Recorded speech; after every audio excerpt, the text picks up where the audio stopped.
अस्सलाम वालेकुम वरहमतुल्लाहि वबरकातुहू। फ्राइडे कमेंट बॉक्स में सबसे पहली बात आपसे बस यही कहना है कि जुमे के दिन आपको जिस वक्त भी मौका मिले मगरिब की नमाज़ से पहले पहले तक आप सूरह कहफ ज़रूर पढ़ें और उसको पढ़कर तमाम मरहूमीन मुसलमान को अपनी दुआ में याद रखें कि उनको ईसाले सवाब करें और उनके लिए दुआए मग़फ़िरत भी करें। यही बात आपसे अर्ज़ करनी है बस। वैसे तो उम्मीद है आप सब अक्सर पढ़ते ही हैं। हमारी बहनों ने जो है कमेंट भी किया था पिछली मरतबा। कुछ बहन के कमेंट ये आए थे कि मुफ्ती साहब हम आपके कहने से पहले ही यानी आपकी वीडियो के आने से पहले ही पढ़ चुके हैं। बहुत खुशी होती है, लेकिन बस याद दिलाना मकसद होता है कि मेरे कहने से अगर कोई पढ़ लेगा तो जो पढ़ेगा उसको भी सवाब मिलेगा, क्योंकि मेरे कहने से उसको याद आया होगा या मेरे कहने से पढ़ा होगा तो मुझे भी सवाब मिल जाएगा। शुरू करते हैं। पहला सवाल है हमारी बहन फ़ातिमा ख़ान का। सवाल है, या रहीमू भी पढ़ सकते हैं? हमने एक अमल बताया था अल्लाह तबारक व तआला के नाम को पढ़ने का। क्या अमल ये है कि आपको अर्रहीम या फिर या रहीम पढ़ना है 100 मरतबा। जो बताया था पढ़ने के लिए आप उस क्लिप में देख सकते हो, वो क्लिप आपको आई बटन में मिल जाएगा। तो अब इनका सवाल ये इसमें है कि अर्रहीम या फिर या रहीम के बजाय या रहीमू पढ़ सकते हैं? तो पढ़ सकते हैं, कोई हर्ज नहीं है। इसके बाद हमारी बहन ज़ीनत अली सवाल कर रही है, मुफ्ती साहब अगर हम मोटे कपड़े से जिसमें एक ही बार में पूरा पेशाब जज्ब हो जाए तो क्या हुक्म है? अब कितनी बार साफ़ करना पड़ेगा? सवाल ये था कि जो मार्बल के पत्थर होते हैं या टाइल्स होते हैं उसमें पानी जज्ब नहीं होता तो उसको धोना ज़रूरी है या पोंछ देना काफ़ी है? तो मैंने बताया था कि सूरतें ऐसी निकलती हैं जिससे यही बेहतर लगता है कि धो ही दिया जाए। अब इनका सवाल ये है कि अगर उसे पोंछ दिया जाए, एक ही बार में पानी जज्ब हो जाए तो फिर क्या करना है? तो फिर आप ये करें कि इसके बाद कोई पाक कपड़ा लेकर 2 मरतबा उसको अच्छी तरह से पोंछ दें या फिर इस कपड़े को पाक करके पोंछ दें। लेकिन मैं फिर भी कहता हूँ बेहतर यही है कि धोया ही जाए। इसके बाद इनका दूसरा सवाल है, बहुत शुक्रिया मुफ्ती साहब हमें गाइड करने के लिए, दुरूद तंजीना के बारे में भी बताइए। इंशाल्लाह इस पर एक कंप्लीट क्लिप जो है आपके सामने ज़रूर पेश किया जाएगा। इसके बाद हमारी बहन नुसरत खान सवाल कर रही है, अस्सलाम वालेकुम। वालेकुम अस्सलाम वरहमतुल्लाहि वबरकातुहू। बहुत अच्छी इन्फॉर्मेशन है मुफ्ती साहब। ताजदार हरम वाली नात में ये कलिमात हैं, ताजदार हरम हो निगाह करम, तो ये शिरकिया कलिमात हुए ना? क्योंकि करम तो सिर्फ अल्लाह करते हैं और भी बहुत कुछ है। आप एक बार सुन के नात को यूट्यूब पर और एक क्लिप बनाकर वजाहत फरमाएं, क्योंकि बहुत सारे लोग सुनते हैं।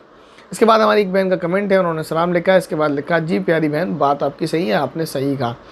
तो ये जो बात है इसमें ताजदार हरम हो निगाह करम, तो जैसे मैंने बताया था उस मसले में भी कि तावील हो सकती है, तो यहाँ भी तावील की गुंजाइश है। अलबत्ता बेहतर ये है कि उसको ना पढ़ा जाए, क्योंकि इसमें ये मौहूम शिरक है, इसमें शिरक की बू आ रही है। और रही बात कंप्लीट नात सुनने की, तो जब कभी मौका मिलेगा तो फिर इसको सुन लिया जाएगा, फ़िलहाल तो मौका नहीं मिल सका। इसके बाद हमारी बहन है गुलाब अली सवाल कर रही है, अस्सलाम वालेकुम मुफ्ती साहब। वालेकुम अस्सलाम वरहमतुल्लाहि वबरकातुहू। नंबर 1, क्या अज़ान के वक्त दुआ नहीं करना चाहिए? तो अगर मुराद ये है कि अज़ान शुरू हो और उस वक्त हम दुआ शुरू करें तो ये तो बिल्कुल बेहतर नहीं है, क्योंकि अज़ान के वक्त आप अज़ान सुने, अज़ान का जवाब दें। हाँ, अगर आप पहले से दुआ मांगते आ रहे हैं तो आप दुआ मांग लें, या आप जो है अज़ान के बाद दुआ मांगना चाह रहे हैं तो कोई मसला ही नहीं है। इसके बाद इनका दूसरा सवाल है, मोबाइल में दुआ लगाकर नमाज़ पढ़ सकते हैं? तो लाइव दुआ चल रही है, जैसे मुफ्ती एम कासमी साहब ने भी कराई थी और उलमा इकराम कराते ही रहते हैं, तो अगर लाइव दुआ है तो आप उसमें शरीक होकर दुआ कर सकते हैं, बिल्कुल जायज़ है, कोई हर्ज नहीं है। इसके बाद हमारी बहन नुसरत खान सवाल कर रही है, अस्सलाम वालेकुम मुफ्ती साहब। वालेकुम अस्सलाम वरहमतुल्लाहि वबरकातुहू। अगर टाइल्स पानी को जज्ब कर ले तो यानी के बजाय तानी लिख दिया है, यानी अगर थोड़ी देर के बाद अपने आप सूख जाए तो फिर वो टाइल्स पाक हो जाएगी ना? इसके बाद हमारी एक बहन है, उन्होंने जवाब दिया है, बहन का नाम है रेशमा रऊफ़। उनका जवाब बहुत अच्छा लगा। उन्होंने लिखा है, जज्ब करने और सूखने में फ़र्क होता है। जी यही बात मैं आपसे कहना चाह रहा हूँ, सूख जाने में और जज्ब करने में फ़र्क होता है। टाइल्स जो होता है वो पानी को जज्ब नहीं करता, जब जज्ब नहीं करता तो पाक नहीं होगा। इसके बाद हमारे भाई हैं, सलाम कर रहे हैं, अस्सलाम वालेकुम रहमतुल्लाहि व बरकातुहू। वालेकुम अस्सलाम रहमतुल्लाहि व बरकातुहू। मेरा नाम मोहम्मद आलम है। मुफ्ती साहब क्या मौजूदा ज़माने में ज़कात के लिए चांदी को मेयार न बनाकर सोने को मेयार बनाया जा सकता है? यानी इनका कहने का मतलब ये है कि अगर किसी के पास इतनी माल और दौलत है जो निसाब चांदी को पहुंचता है, तो क्या हम उसका एतबार न करके सोने के निसाब का एतबार कर सकते हैं? क्योंकि सोना महंगा होता है, चांदी सस्ती होती है, चांदी के एतबार से कम पैसे में ज़कात जो है वाजिब हो जाती है। और सोने के एतबार से ज़कात जो है ज़्यादा पैसे में जो है वाजिब होगी? तो जवाब इसका ये है कि आप ऐसा नहीं कर सकते, बल्कि जिस भी दौर में जब भी आप ज़कात का मसला बनाएंगे तो उसमें उसूल फ़ुक़हा ने जो लिखा है उसका ख़ुलासा ये निकलता है कि इसमें फ़कीरों की रियायत की जाएगी, ना कि अपनी जान बचाई जाएगी। अगर कल को सोना सस्ता हो जाता है और चांदी महंगी हो जाती है तो निसाब का एतबार फिर सोने से होगा, और लेकिन अभी सोना महंगा और चांदी सस्ती है तो फिर निसाब का एतबार चांदी से होगा। इसके बाद हमारे एक भाई हैं, उनका नाम है अरशद अली ख़ान, सवाल कर रहे हैं, मुझे मेरी बीवी ने चांदी की ब्रेसलेट गिफ्ट दी तो क्या मैं पहन सकता हूँ? ये जायज़ है? माशाल्लाह, अल्लाह ताला आपके रिश्ते को ऐसे ही बना रखे। नहीं पहन सकते, मर्द को ब्रासलेट इसी तरह चैन वगैरह पहनने की इजाज़त नहीं है। इसके बाद हमारी बहन है ज़ीनत अली, सवाल कर रही हैं, अस्सलाम वालेकुम। वालेकुम अस्सलाम रहमतुल्लाहि व बरकातुहू। तहिय्यतुल वज़ू, वज़ू करने के कितनी देर बाद तक पढ़ सकते हैं? जैसे वज़ू करने के बाद अगर हम किसी काम में बिज़ी हो गए तो क्या बाद में पढ़ सकते हैं? पढ़ लें, हाँ पढ़ सकते हैं, लेकिन बेहतर यही है कि उसको जल्द से जल्द पढ़ लिया जाए, फ़ौरन पढ़ लें। अगर किसी वजह से किसी दिन तरावी छूट जाए तो सहरी से पहले हम तहज्जुद पढ़ें या तरावी पढ़ें? तरावी पढ़ी जाए।